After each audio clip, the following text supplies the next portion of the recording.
à tous. Aujourd'hui, débriefing, comme je vous en ai parlé sur le dernier, débriefing du match, le premier match de Ligue des Champions de phase de poule, donc du Racing Club de Lens en Ligue des Champions. Déplacement très compliqué à Séville. Vous êtes prêts? Allez, c'est parti.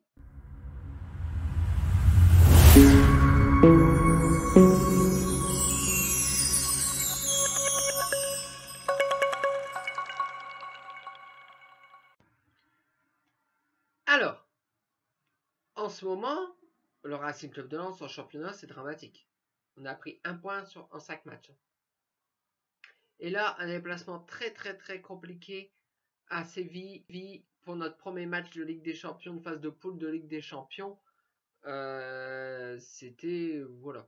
Donc l'équipe habituelle, si ce n'est que première titularisation, premier match en match officiel de Nampalys Mendy qui était au milieu de terrain aux côtés de Abdul Samed. Voilà, je ne trouvais pas. Voilà, c'était sa première titularisation. Donc son premier match est un match à baptême du feu à Séville. Alors, sinon, c'était l'équipe habituelle. Habituelle avec donc la masterclass de défense. Donc en défense avec Medina, Gradit et Danso. Pas de souci, bien sûr, Bressamba dans les buts. Au milieu de terrain, donc un milieu de terrain avec Abdul Samed et donc Nampalys Mendy. Devant, on avait Sotoka et Angelo Fulgini, donc, qui étaient donc en milieu plutôt offensif. Et au seul en pointe, Eli Wahi, donc pour continuer. Voilà, c'est notre dernière recrue qu'on s'est fait dans les derniers jours, et je m'en demande, c'est pas le dernier jour qui est arrivé du mercato pour soit. Donc, alors, le match a démarré tambour battant. Le Racing Club de Lens a été agressé tout de suite par les joueurs sévillans. Lens a été pris à la gorge tellement que, en fait, la pression donnée d'entrée de match, Lens, c'est le petit poussé de la Ligue des Champions. Donc la dernière fois qu'on a joué à la Ligue des Champions, c'est en 2002. Hein. On avait battu Milan, la Corogne, fait match nul contre Bayern, bon, soit tout ça. Mais ça revient, ça date d'il y a 20 ans, même plus, 21 ans. C'était le bon temps. Bon, soit. Le match, franchement, c'était de l'attaque-défense. Lens cantonné dans son camp. Séville à fond, vraiment, franchement, on s'est dit, mon Dieu, comment on va sortir de cette torpeur. Et d'ailleurs, ce qui devait arriver arriva.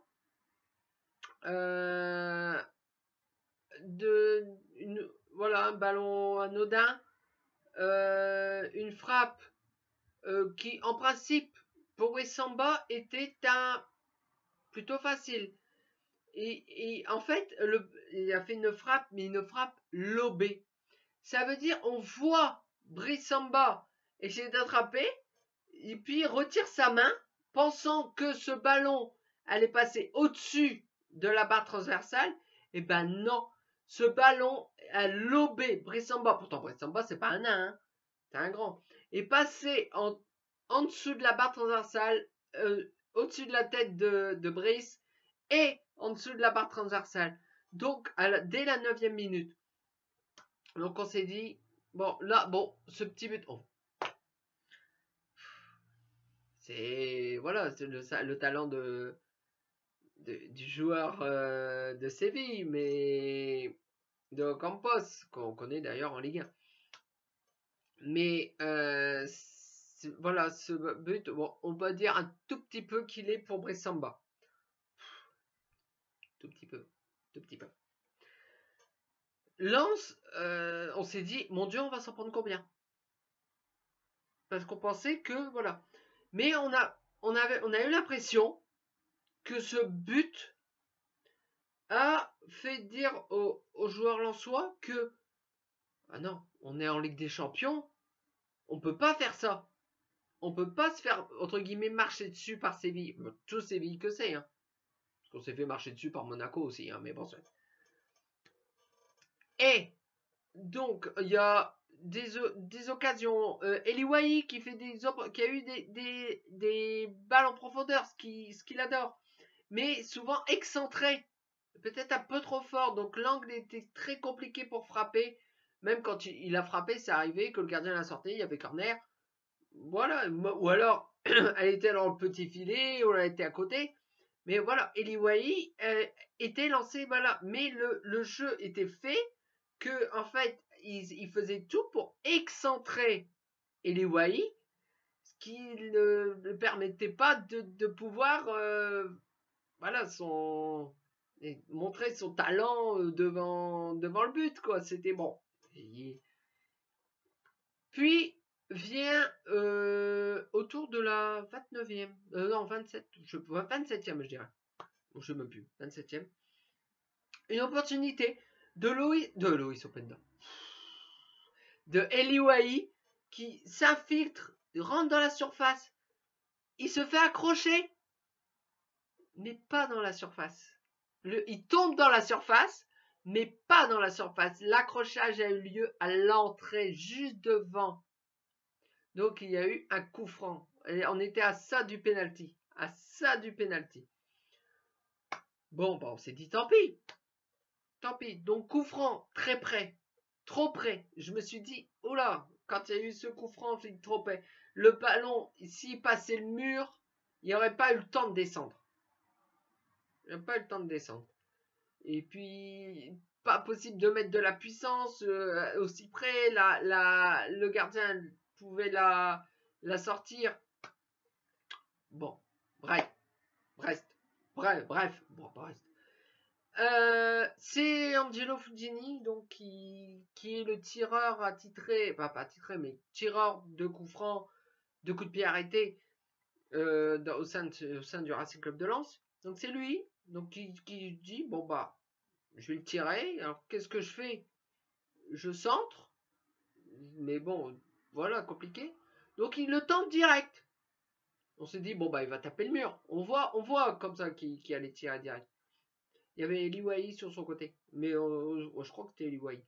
Non, moi c'était Flo Sotoka. Ouais, c'était plutôt Flo Sotoka. Oh, je sais plus. Je ne sais plus. Il tire ce coup franc.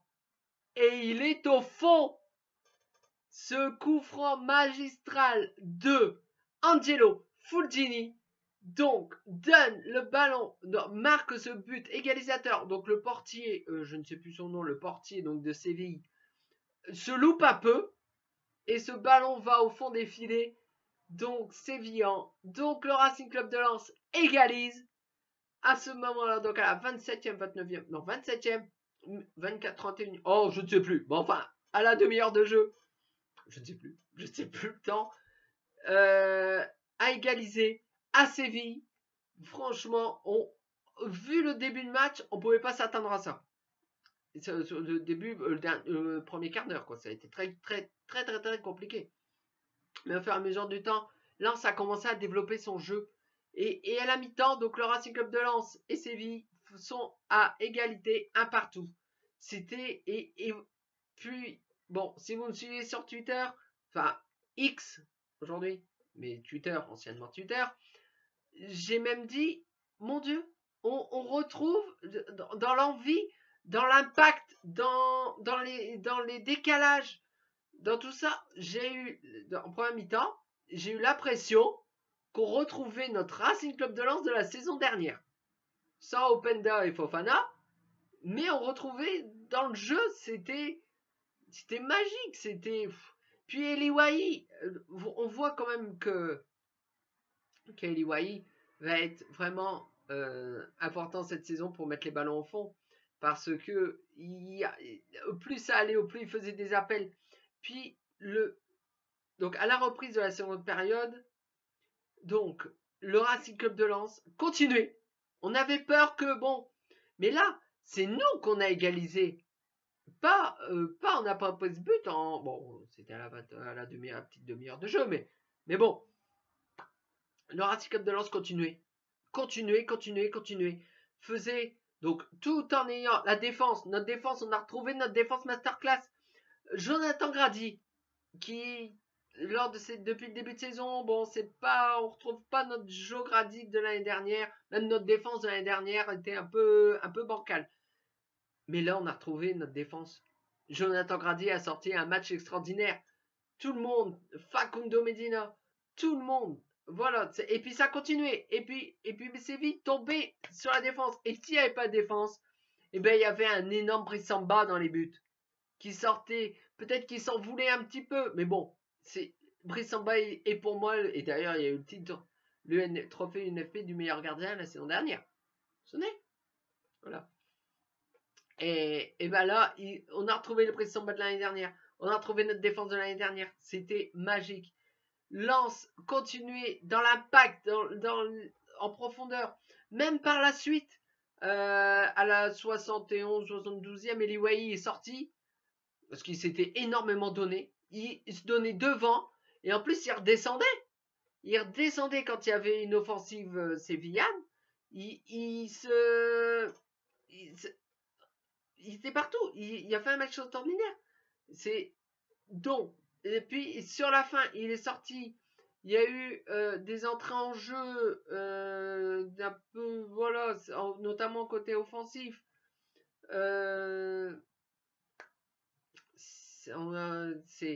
Puis d'ailleurs, on a même failli sur la fin gagner ce match. Par qui? Le joueur qu'on a été chargé au Paris FC, Morgan Guilavogui, qui a failli marquer le but victorieux du Racing Club de Lens en fin de match. Ça aurait été mais tellement magique. Ça aurait été, mais ils ont fait un match magique. Quand le match s'est terminé sur le score de 1 partout. Vous imaginez? Vous nous avez vu là, en championnat? Qui est-ce qui allait dire qu'on allait faire un match nul, 1 partout, contre Séville, à Séville? Il y avait déjà un petit signe avant-coureur. Enfin, comme Lens est en Ligue des Champions, Lens est en Youth League des Champions, donc la Ligue des Champions des jeunes, entraînée par un ancien Lensois, qui est maintenant entraîneur de cette équipe, donc c'est U19, c'est Johan Demont. Voilà, notre ancien arrière droit, droit, du Racing Club de Lens de la fin des années 2000. C'était, voilà, donc, et c'est lui le entraîneur maintenant des U19. Et ils ont battu Séville 1-0 en match de Youth League. Donc on s'est dit, même je me souviens du tweet, j'ai dit bah ce serait bien que les A imitent les jeunes qui ont fait un résultat là-bas. Mais avant le match, si on m'avait dit que le Racing Club de Lens allait faire match nul à Séville, jamais je l'aurais cru. Quand j'ai vu notre état, surtout le match de Metz, qui était hyper frustrant, qu'on a dominé de la tête et des épaules ce match, et pas Metz. Si, Metz. Ouais, si, Metz. Qu'au final, on a perdu 1-0 alors que ce match, on a marché sur Metz. On s'est dit ça dans les têtes avant la Ligue des Champions, c'est pas bon. Mais au final, on a fait un super match nul à Séville. Dans le jeu, on a retrouvé, comme j'ai mis sur X, sur Twitter, ex-Twitter, on a retrouvé dans ce match le Racing Club de Lens de la saison dernière. Dans l'impact, dans l'envie, dans aller vers l'avant. C'était ça, c'était super. Et ça a été un baptême du feu pour Nampalys Mendy qui a fait un grand match. Un bon match. Mais qui n'a pas fait un grand match pour le Racing Club de Lens? Tout le monde a été là. Tout le monde. Que ce soit les titulaires ou que ce soit même les entrées en jeu. Notamment Morgan Guilavogui. Même d'autres. Je sais même plus dire. Tout le monde. Tout le monde a fait un grand match. On a retrouvé le Flo Sotoka de la saison dernière. On a retrouvé tout le monde de la saison dernière. Les anciens et même les nouveaux. On fait un match extraordinaire. Et qu'est-ce qui a été bon? C'est qu'en fait, Francaise a dit profitez. Vous n'allez pas jouer tous les jours avec des champions. En tout cas, on a joué un match. On a fait match nul à Séville. Un partout. Dans l'autre match de notre poule, donc Arsenal a battu 4-0, je sais même plus le score. A battu le PSV Eindhoven. Donc, à la première journée, vous regardez le classement, le Racing Club de Lens est deuxième, donc qualifié pour les huitièmes de finale de la Ligue des Champions. C'est la première journée, hein. Il y en a 6. Hein. Bon, mais on est content. Bref, dimanche, on va prochain match. Dimanche, le Racing Club de Lens reçoit une nouvelle fois à Bollaert, reçoit le TFC Toulouse, qui fait plutôt une bon début de saison. Ils sont combien au classement Toulouse? Vous êtes où? Bon, ils sont 13e, mais ils font un bon... Voilà, ils font un bon début, parce que c'est un mec, Toulouse, ça va être... surtout que j'ai pas compris pourquoi Montagnier a été limogé de Toulouse, parce qu'ils les avaient qualifiés en Europa League en gagnant la Coupe de France. Hein. Pour ça, on va pas revenir là-dessus. Donc, le Racing Club de Lens reçoit Toulouse. Donc, on reçoit 2 fois. On a perdu contre Metz. Si le Racing Club de Lens joue comme hier, dimanche, eh ben, on gagne ce match, mais easy. Mais je pense que déjà, il y aura peut-être des changements, même si on n'a pas énormément de profondeur de banc, on va y arriver. Donc, il y aura beaucoup de joueurs qui ont joué hier, qui joueront dimanche. C'est clair. Mais alors, s'ils sortent le même match, ça va être extraordinaire. Extraordinaire. Toulouse, c'est donc là, c'est la deuxième année qu'ils sont remontés en Ligue 1. Ils font un très très bon début de championnat de Ligue 1, de 5 premières journées. D'ailleurs, sur devant nous, bon, c'est pas compliqué, on est dernier de Ligue 1. Mais, donc là, et j'espère que le fait de s'être oxygéné, entre guillemets, dans une autre compétition qu'est la Ligue des Champions, la Champions League, ça va dans les têtes, ça va dire on est capable de faire ça, on est capable de faire ce match, donc on est capable de faire la même chose contre Toulouse ou en Ligue 1. Donc voilà. Donc si cette vidéo vous a plu, vous pouvez laisser un petit pouce en l'air, la partager et surtout vous abonner. Ça me ferait extrêmement plaisir. Donc nous retrouvons donc lundi pour le débriefing donc de Lens Toulouse. Il y aura aussi bientôt de la Funko Pop, je vous rassure. Bref, d'ici là, portez-vous bien. Ciao!